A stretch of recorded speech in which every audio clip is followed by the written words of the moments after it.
Hey guys, what's going on? Polar Gaming here, where today we are bringing you a brand new video, the first official on the channel, where today we are playing F1 2021. Now, as you see in the background, we are going through our track selections for our new career mode.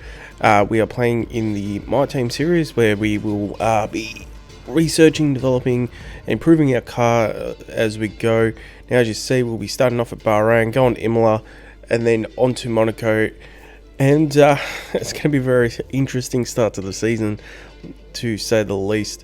Now, I have recorded the first episode, and the first race is very interesting. Let's just put it that way.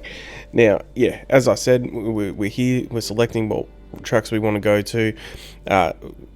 And I thought 16 races was going to be a bit too long, but I decided to go with the 16 races. I didn't want to do a full season because there's a lot of tracks there that I don't like or just don't provide good racing. So obviously, you know, there's a lot of different tracks. We're not putting in Saudi Arabia or Abu Dhabi. We're finishing the season off in Australia, down in Melbourne.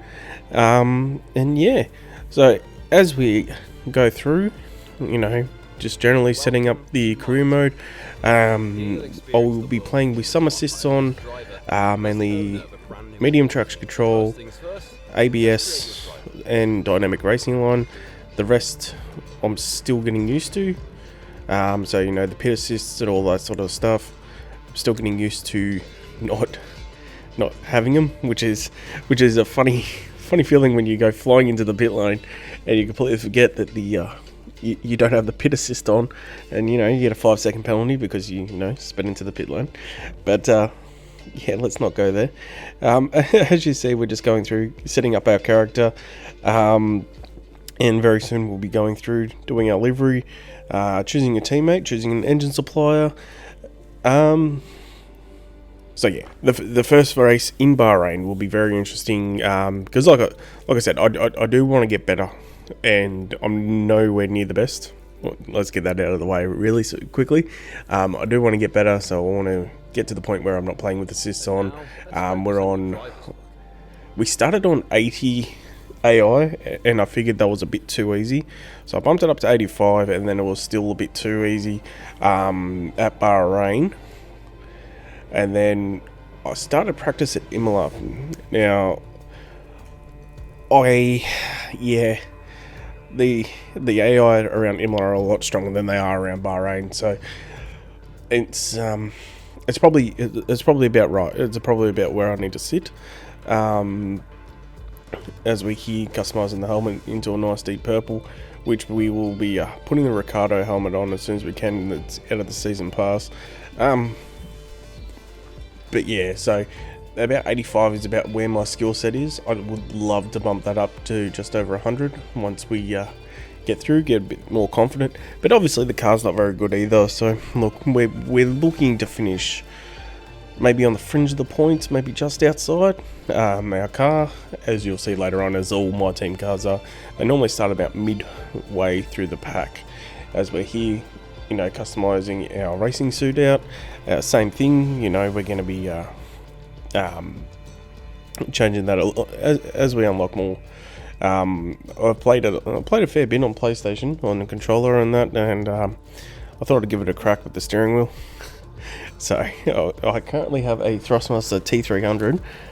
It's just the standard PlayStation version, but I'm looking to get new wheels and new accessories so I can play a lot more different racing games, because I have been getting into a lot more racing games. Like I was playing Assetto Corsa the other day, just getting better with the GT cars, with the GT3 cars, and yeah, because I've played a lot of Formula 1. Like I said, I'm not good, but I've played a lot of Formula 1, and I'm okay.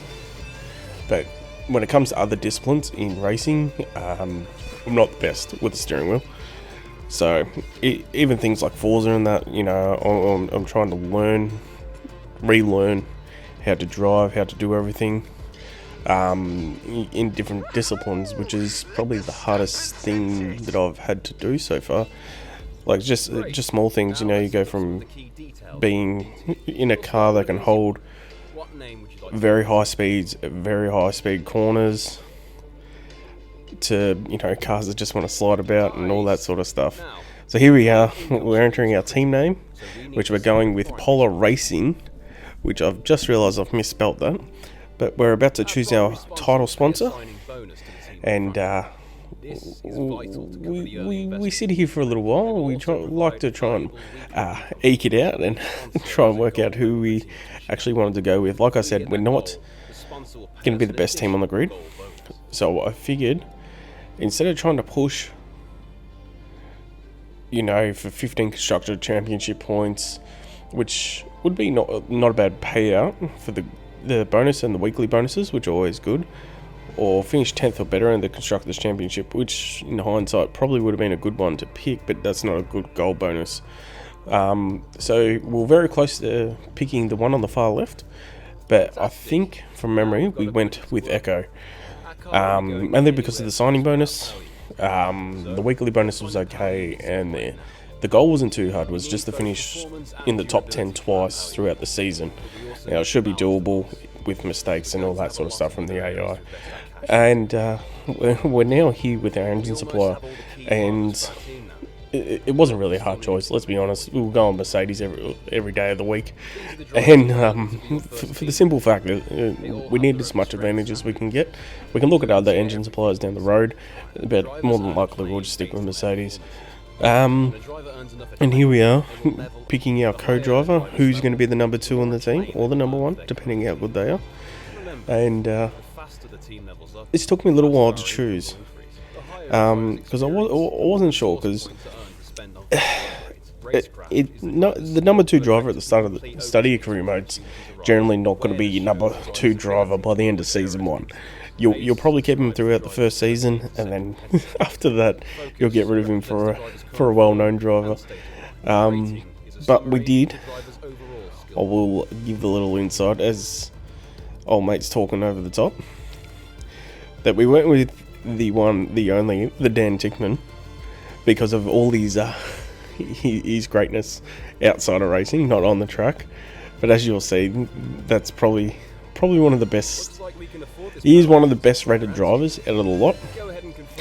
His focus was pretty high, and he came at a reasonable price too, compared to the other few drivers that were slightly above him.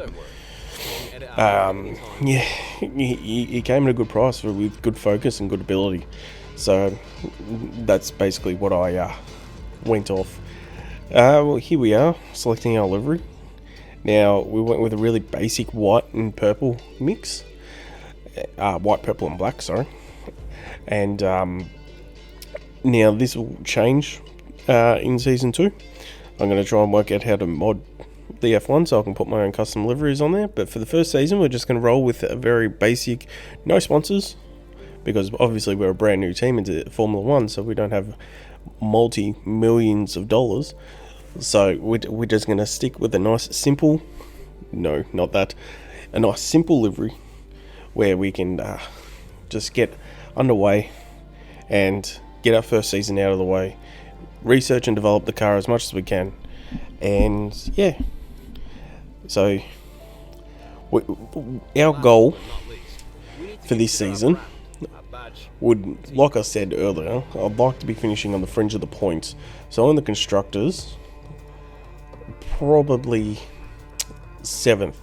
If we can finish ahead of Haas, Williams, and Alfa Romeo, and maybe push one of the Alpines or Aston Martin, I'll be extremely happy. And it should be doable by the end of the season, with how our car will develop over time.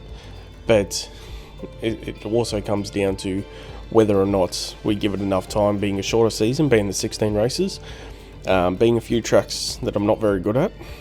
It depends how much they eke out on us. So we've got a possibility of going up to 6 or 5 in the constructors. I don't think there's no way we're gonna take on the Goliaths just yet. That might be for season 2 or season 3, depending how quick we can develop the car.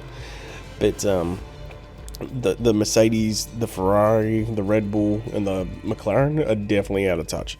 They would definitely be out of touch for a long, long time. But the rest we may be able to get by the end of the season. if we push it and if we have a very good co-driver. And yeah, so we'll go on and let them do the interview.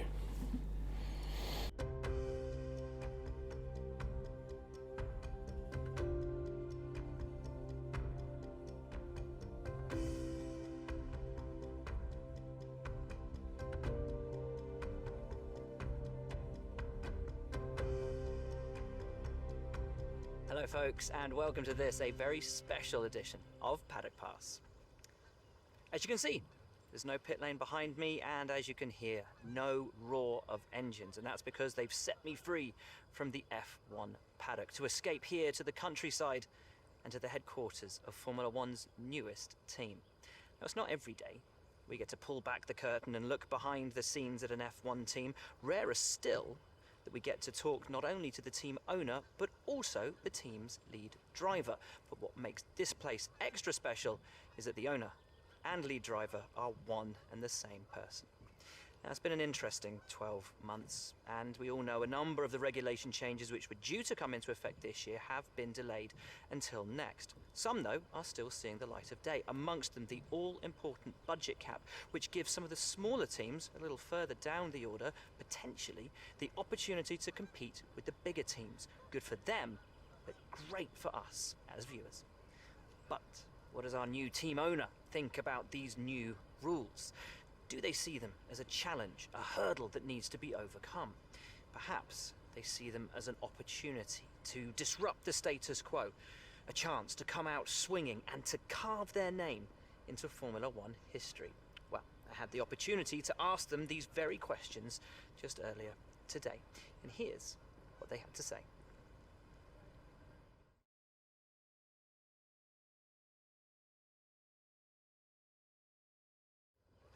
Well, first of all, thanks so much for inviting us here today. It's been wonderful to see behind the scenes. As you might expect, I've got about 1 million questions, so let's jump straight in. It's been a long time since we last saw a team owner take their own car onto the track, and the sport's changed enormously in the intervening years. How are you going to handle the responsibilities of both managing and driving for a Formula One team? Let's talk about your teammate. Now, it's clear they're excited to have signed with you, but tell me, what is it that you think they bring to the team? So you've obviously been putting a lot of work into the car. I know it's early days, but how do you expect it to feel out there?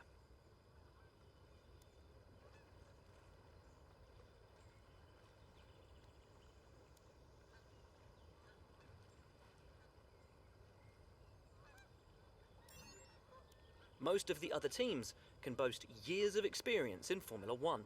Where do you see the opportunities to make those vital performance gains you need to put you within reach of the other cars? Ultimately, your success this season is going to come down to whether you can take positions from the other drivers. What is it about your car that's going to give you that edge in those battles?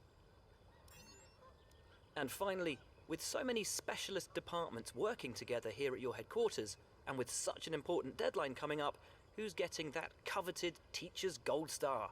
Which group do you feel the most proud of right now? Well, thank you so much for your time. It's been wonderful to get an insight from you and, of course, to see around the headquarters. Thank you for today. Really appreciate it. And thank you all at home for watching as well. We'll see you very soon. So as you saw there, we picked one of each. So we picked one answer from the engine department, one from the chassis, one from the aero, all to sort of even up our car, because obviously we probably could have gone a couple of aero or a couple of chassis, because I found in the first race, I'll talk about it more when we get to Bahrain, but it was very oversteering, and yeah, it was hard to get a hold of at times. But as we load into our headquarters, English is great. As we load into our headquarters here, we're just going through our activity timeline, putting everything in that we can.